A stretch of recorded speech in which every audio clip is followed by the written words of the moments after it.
জঙ্গলে অনেক পাখির বসবাস। সেই জঙ্গলের পাখিরা নিজেদের মাঝে মায়া, মমতা আর ভালোবাসা বজায় রেখে বসবাস করে। সেই জঙ্গলেরই এক কোণে ছিল এক সুন্দর হাড়িঘর, আর সেই হাড়িঘরে বাস করত এক নাগরাজ আর নাগরানী। নাগরানী, আমাদের শক্তিগুলো কমে যাচ্ছে। এখন থেকে রোজ আমাদের সূর্যের আলোয় বসে শক্তি সঞ্চয় করতে হবে। ঠিক আছে নাগরাজ, এখন থেকে ভোরবেলা উঠেই আমরা সূর্যের আলোয় বসে পড়ব। নাগরাজ আর নাগরানী নিজেদের মাঝে সদা পরামর্শ করতে থাকে। এদিকে রাতও গভীর হয়ে আসে আর দুজনে ঘুমিয়ে পড়ে। এদিকে দেখতে দেখতে সকাল হয়ে আসে আর জঙ্গলের সব পাখিরা ঘুম থেকে উঠে খাবারের খোঁজে বেরিয়ে পড়ে। এদিকে নাগরাজ আর নাগরানীও ধ্যানে বসে পড়ে। শক্তি, আরো শক্তি চাই, শক্তি।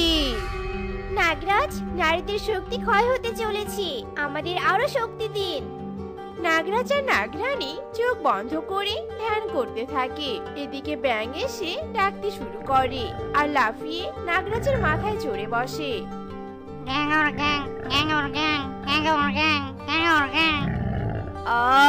আমার ধ্যানটাই নষ্ট করে দিল এই ব্যাঙ। একে তো এখন উচিত শিক্ষা দিতেই হবে। এই বলে নাগরাজ তার জাদু দিয়ে ব্যাঙকে মূর্তি বানিয়ে দেয় আর তারপর আবারও ধ্যানে বসে পড়ে। তাদের ধ্যান প্রায় শেষ হবে, ঠিক তখনই সেখানে শালিক চলে আসে আর তাদের না দেখে শালিক পটি করে দেয় আর তা এসে পড়ে নাগরানীর মাথায়। তা দেখে নাগরানী ভীষণ রেগে যায়। শয়তান পাখি, এভাবে তুই আমার মাথায় পটি করে দিলি? দাঁড়া, দেখাচ্ছি মজা তোকে। নাগরানী রেগে আগুন হয়ে শালিককে মূর্তি বানিয়ে দেয়। এদিকে টুনি পাখি খাবার নিয়ে উড়ে আসতে এসব দেখে থমকে দাঁড়ায় আর ভয়ে তার সব খাবারগুলো নাগরাজ আর নাগরানীর সামনে ফেলে দেয়। আজ আমাদের ধ্যানে এত বাধা কেন আসছে? শয়তান পাখি, এখন তোকে উচিত শিক্ষা দিতে হবে, বুঝেছি? না না, তোমরা আমাকে কোনো শাস্তি দিও না। আমার জন্য যে আমার ছানারা অপেক্ষা করছে। আমার কিছু হয়ে গেলে যে তারা মারা যাবে, আর আমি তোমাদের না দেখে এখানে চলে এসেছি। যদি আমি তোমাদের দেখতে পেতাম তাহলে কখনোই এখানে আসতাম না। টুনির কথা শুনে নাগরাজ আর নাগরানীর মনে মায়া হয়। এদিকে ঠিক তখনই এক শিকারী তার তীর তাক করে টুনির দিকে, আর সেটা নাগিন দেখতে পেয়ে দ্রুত শিকারের সামনে যায় আর দংশন করে। সাথে সাথে শিকারীর পুরো শরীর বিষে নীল হয়ে যায় আর সে মারা যায়। তোমরা দুজনই অনেক ভালো, তোমরা আমার প্রাণ বাঁচালে। আমি তোমাদের এই ঋণ কোনোদিন ভুলবো না। সব সময় আমি তোমাদের পাশে থাকবো। আচ্ছা ঠিক আছে, তবে রোজ সকালে আমাদের আর কেউ বিরক্ত করবি না, বুঝেছিস? ঠিক আছে নাগরানী, এবার আমি আসি, আমার ছানারা যে অপেক্ষা করছে। এই বলে টুনি পাখি সেখান থেকে চলে যায় আর নাগরাজ আর নাগরানী দুজনে মিলে ধ্যান করতে থাকে। এদিকে দেখতে দেখতে পুরো দিন কেটে যায়। এদিকে টুনি দুধ নিয়ে হাড়ি ঘরে আসে। নাগরাজ, নাগরানী, তোমাদের হয়তো আজ কোনো খাওয়া হয়নি। এই নাও, এই দুধগুলো খেয়ে নাও। দুধগুলো এনে অনেক ভালোই হয়েছে। সকালে তো তোর সব খাবারগুলো নষ্ট হয়ে গিয়েছে। নিশ্চয়ই তুই তোর ছানাগুলোকে নিয়ে না খেয়ে আছিস। এই নে মোহর, এগুলো বিক্রি করে খাবার কিনে খাস। তোমরা এত মোহর কোথায় পেলে? আমাদের মাথায় যে নাগমণিগুলো দেখতে পাচ্ছিস, আমরা এগুলোর সাহায্যে জাদু করে অনেক মোহর প্রকট করতে পারি, আর সেগুলো যে কাউকে দিয়ে আমরা তাকে সাহায্য করতে পারি। শুধু যে সাহায্য তা নয়, আমরা এগুলো দিয়ে কোনো অশুভ শক্তিরও দমন করতে পারি। বাহ, তাহলে তো অনেক ভালো। জানো তো, আমাদের এই জঙ্গলে অনেক পাখি আছে যারা খাবারের অভাবে না খেয়ে থাকে। তারা অনেক দূর পর্যন্ত যায়, কিন্তু সেখানের প্রভাবশালী পাখিরা তাদের কোনো খাবারই দেয় না। তারা গরিব বলে, এমনকি তারা অসুস্থ হলে টাকার অভাবে তেমন কোনো চিকিৎসাও করাতে পারে না। কত শত পাখি যে বিনা চিকিৎসায় মারা যাচ্ছে তার কোনো হিসাবই নেই। সত্যি তো, তাহলে তোরা সবাই অনেক বিপদে আছিস। শোন, তোরা যখনই কোনো বিপদে পড়বি তখনই তোরা আমাদের কাছে চলে আসবি। আমরা তোদের যেভাবে পারি সেভাবেই সাহায্য করব। আচ্ছা ঠিক আছে, তোমাদের অনেক ধন্যবাদ। তোমরা এবার থাকো, আমি বরং আসি। ওইদিকে যে আমার ছানাগুলো আমার জন্য অপেক্ষা করছে। এরপর টুনি সেখান থেকে তার বাড়ি ফিরে যেতে থাকে। এদিকে পথেই জঙ্গলের কিছু পাখির সাথে তার দেখা হয়ে যায়। কে রে টুনি, ওই হাড়িঘরের দিকে কোথায় গিয়েছিলি? আমি ওই হাড়িঘরে থাকা নাগরাজ আর নাগরানীর জন্য দুধ নিয়ে গিয়েছিলাম। জানিস, ওই নাগরাজ আর নাগরানী অনেক ভালো। দেখ আমাকে কতগুলো মোহর দিয়েছে, আর জঙ্গলের সব পাখিদের বিপদ থেকে উদ্ধার করার কথাও বলেছে। তাহলে তো ভালোই হবে রে।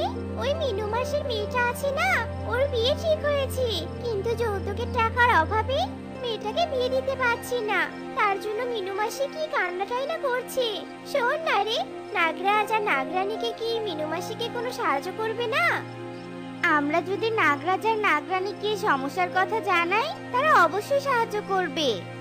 আজ তো রাত হয়ে গিয়েছে, কাল সকালে না হয় আমরা সবাই মিলে যাব। সুখী আর টুনি নিজেদের মাঝে সলা পরামর্শ করে যে যার বাড়িতে ফিরে যায়। এদিকে দেখতে দেখতে রাত পেরিয়ে ভোর হয়ে যায়।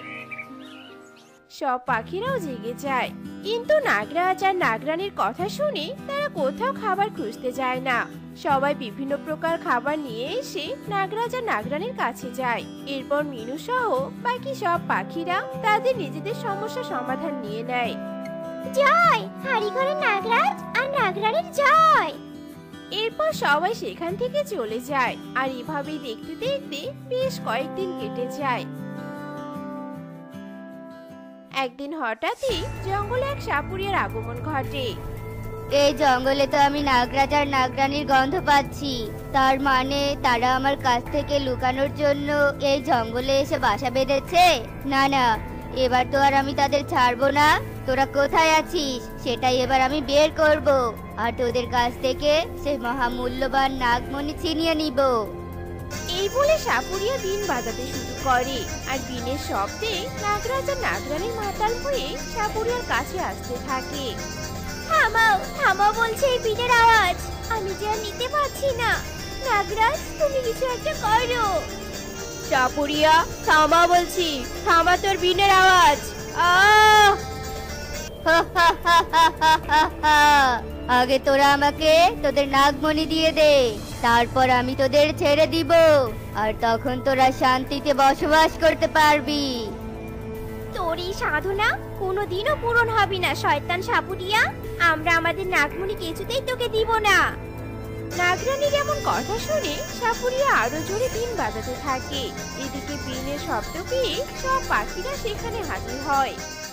দুষ্টু সাপুরিয়া, তুই এভাবে কখনোই আমাদের বন্ধুদের ক্ষতি করতে পারবি না। তার আগে তোর জীবন আমরা নিয়ে নিব। তোরা আমার কোনো কিছুই করতে পারবি না, তার আগেই আমি তোদের মেরে ফেলবো।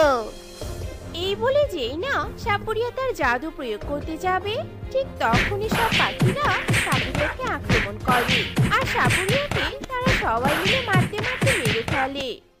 তোমরা সবাই অনেক ভালো, আজ তোমাদের জন্য আমরা প্রাণে বেঁচে গেলাম। তবে এখানে আর আমরা থাকতে পারবো না। আমাদের হাড়িঘর ভেঙে নিয়ে অন্য দূরে কোথাও যেতে হবে। তবে যাওয়ার আগে তোমাদের ব্যাঙ আর কালো কাককে মুক্ত করে দিয়ে যাচ্ছি। এরপর তোমরা যদি কোনো বিপদে পড়ো তাহলে আমাদের স্মরণ করো। আমরা তোমাদের সাহায্য করার জন্য সদা প্রস্তুত থাকবো।